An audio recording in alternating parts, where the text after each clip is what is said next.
علماء نے لکھا ہے کہ حضرت موسیٰ علیہ السلام کا یہ دور چل رہا تھا. صاحب قصص الانبیاء نے اس کو قارون کے واقعے کے بعد لکھا ہے.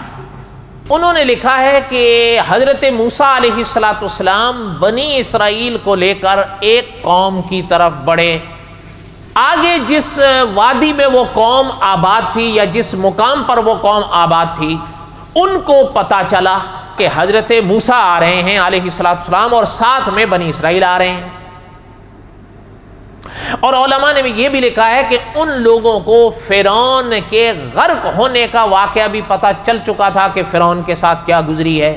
اب وہ پریشان ہو گئے کہ جب ہماری طرف آ رہے ہیں تو مطلب پھر ہماری تو خیر نہیں ہے. اب حضرت موسیٰ علیہ السلام بنی اسرائیل کو لے کے آگے بڑھ رہے تھے کہ ان لوگوں کے بیچ میں یہ شخص رہتا تھا جس کو بلعم بن باورا کہتے تھے. اچھا، قرآن پاک کی روشنی میں علماء نے لکھا ہے کہ اپنا یہ بھی نہیں کہ خدا کا منکر ہو یا حضرت موسیٰ کو نہ جانتا ہو. حضرت موسیٰ کو بھی بہت اچھی طرح جانتا تھا، حضرت کی نبوت اور رسالت کو بھی بہت اچھی طرح جانتا تھا، اور اللہ تعالیٰ کی پاک ذات پاک شان کو بھی اچھی طرح جانتا تھا، صاحب علم تھا. اچھا، اس کے ساتھ ساتھ علماء نے لکھا ہے کہ مستجاب الدعوات بھی تھا. جو دعا اللہ تعالیٰ سے کرتا تھا اللہ تعالیٰ منظور فرماتے تھے. یہ وہاں تھا. اب اس کے پاس وہ لوگ آئے، اس بستی والے، اس قوم والے. بعض نے یہ بھی لکھا ہے یہاں تک کہ بادشاہ بھی آیا جو اس قوم اس بستی کی نگرانی کرتا تھا. انہوں نے آ کر بلعم بن باورا سے ملاقات کی اور اس سے کہا کہ دیکھو، ہم نے ایک خبر سنی ہے کہ حضرت موسیٰ علیہ السلام بنی اسرائیل کو لے کر ہماری طرف بڑھ رہے ہیں، اور یقیناً آپ نے بھی سنا ہوگا. آپ لوگ کیا چاہتے ہو؟ انہوں نے کہا ہم دیکھو، یہ فرعون کے ساتھ جو کچھ ہوا وہ آپ ہم سب جانتے ہیں. اب جب ہماری طرف آ رہے ہیں تو پھر مطلب تو یہ ہے کہ ہماری خیر نہیں، اور ہم پھر جب فرعون جیسا شخص یا فرعون جیسی سلطنت ان کا مقابلہ نہیں کر سکے تو میں اور آپ کیا ہیں. اس نے کہا مدعے کی بات کرو، چاہتے کیا ہو؟ ان نے کہا دیکھو، ہم یہ چاہتے ہیں کہ وہ رک جائیں. اچھا بھائی، کیسے روکیں بھائی؟ طاقت تو تمہارے پاس ہے نہیں. وہ تو تم کہہ رہے ہو اور مان رہے ہو کہ طاقت ہمارے، جب فرعون جیسی سلطنت برباد ہو گئی تو ہم کیا ہیں جو ان سے لڑیں گے؟ تو بھائی چاہتے کہ، ان کا ہم یہ چاہتے ہیں کہ آپ مستجاب الدعوات ہیں، جو دعا بھی آپ کرتے ہیں اللہ وہ منظور کرتے ہیں، وہ قبول کرتے ہیں. اس نے کہا ٹھیک ہے. تو پھر اب بادشاہ پاس ہوا. بادشاہ اس کو کہنے لگا کہ ہم یہ چاہتے ہیں کہ تم ان پر بد دعا کرو.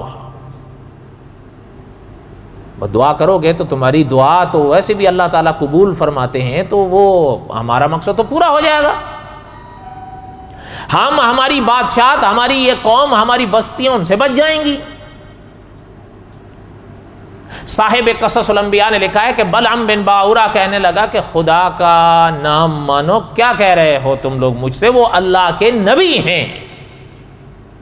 یہاں تک کہ امام ابن کثیر رحمۃ اللہ علیہ نے لکھا ہے کہ وہ بلعم بن باورا کہنے لگا کہ ان کے ساتھ اللہ کے فرشتے ہوتے ہیں، میں ان کے خلاف بد دعا کروں گا کہ دیکھو آپ کو کرنی پڑے گی.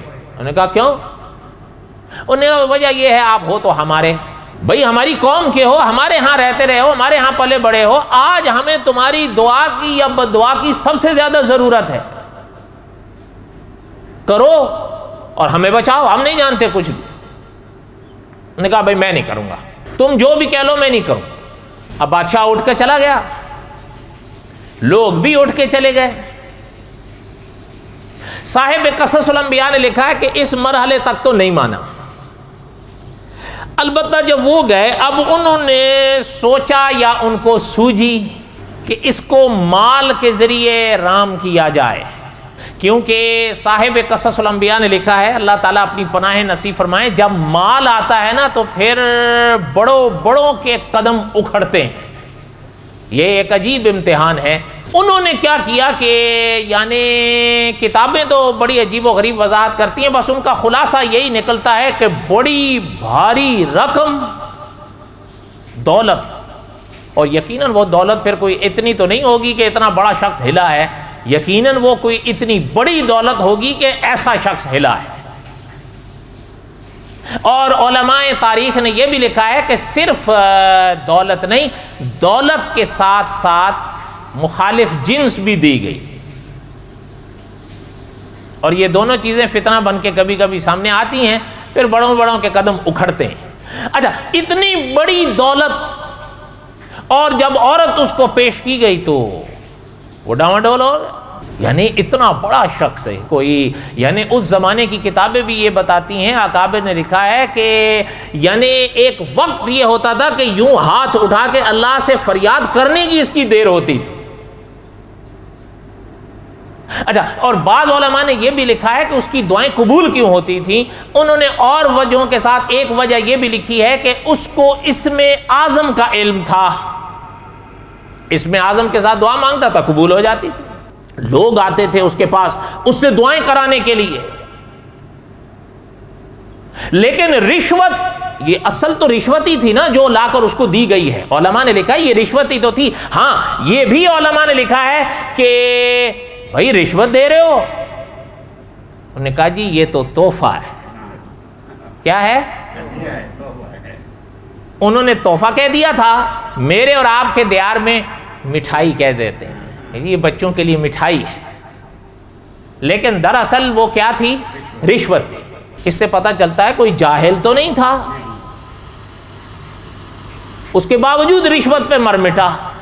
اچھا، ہوا کیا کہ تیار ہو گیا، حضرت موسیٰ علیہ السلام کے خلاف بد دعا کرنے کے لیے نکلا۔ علماء نے لکھا ہے کہ ایک پہاڑی کی چوٹی پہ جا نکلا، کوئی طریقہ ہوگا اس کا، واللہ عالم، تاریخ کی کتابیں تو یہی بتاتی ہیں، قرآن پاک تو یہ بیانات نہیں کرتا، قرآن کا تو یہ اسلوب ہی نہیں ہے۔ اچھا، وہاں گیا اور بد دعا کرنے لگ پڑا، یعنی سونے اور چاندی کے سکوں نے اس کی آنکھوں کو ایسا یعنی بھر دیا کہ وہ حضرت موسیٰ کے خلاف بد دعا کر رہا ہے، اور وہ بھی اللہ کی پاک بارگاہ میں، جبکہ خود مانتا اور جانتا ہے کہ حضرت موسیٰ علیہ السلام کلیم اور رسول اللہ کے ہیں۔ یہ بدبختی کی انتہا ہے، اور اس سے بڑی کیا بدبختی ہوگی؟ فَأَتْبَعَهُ الشَّيْطَانُ، شیطان اس طرح پیچھے لگا اس کے، فَكَانَ مِنَ الْغَاوِينَ، اس کو گمراہ کر کے چھوڑا۔ اس سے بڑی کیا گمراہی ہوگی کہ ماننے جاننے کے باوجود حضرت موسیٰ جیسی شخصیت کے خلاف بد دعائیں کر رہا ہے۔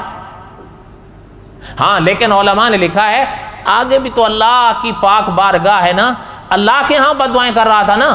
علماء نے لکھا ہے کہ اللہ کو اس کی یہ حرکت اتنی ناپسند آئی، لیکن اللہ کی شان دیکھیں، علماء تفسیر لکھتے ہیں کہ وہ بد دعا کر رہا ہو حضرت موسیٰ کے لیے، اور حضرت موسیٰ کے حق میں دعائیں نکل رہی ہیں اس کی زبان سے،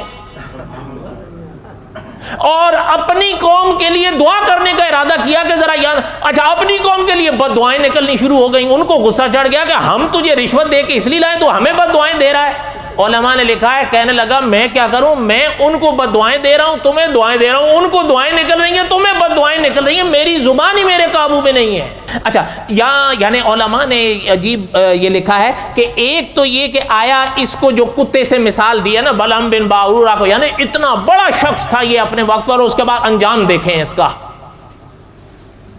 اس لیے علماء نے لکھا ہے کہ میرے اور آپ کے لیے بڑے بڑے سبق لکھے ہیں علماء نے اس باب میں۔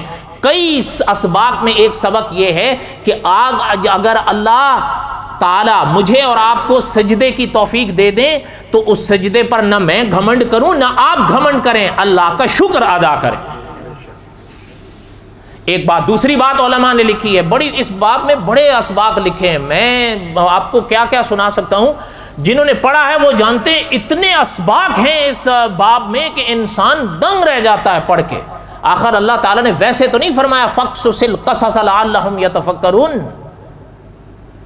پتہ ہے علماء نے لکھا ہے اللہ نہ کرے، اللہ تعالیٰ ہر ایک کی حفاظت فرمائے، اگر کوئی گنہگار، ایک شخص عبادت کر کے نکلتا ہے، دھیان دینا میری طرف، ایک شخص عبادت کر کے نکلتا ہے، ایک شخص گناہ کر کے نکلتا ہے، ظاہر بات ہے دونوں کا چہرہ تو فرق ظاہر کر دیتا ہے۔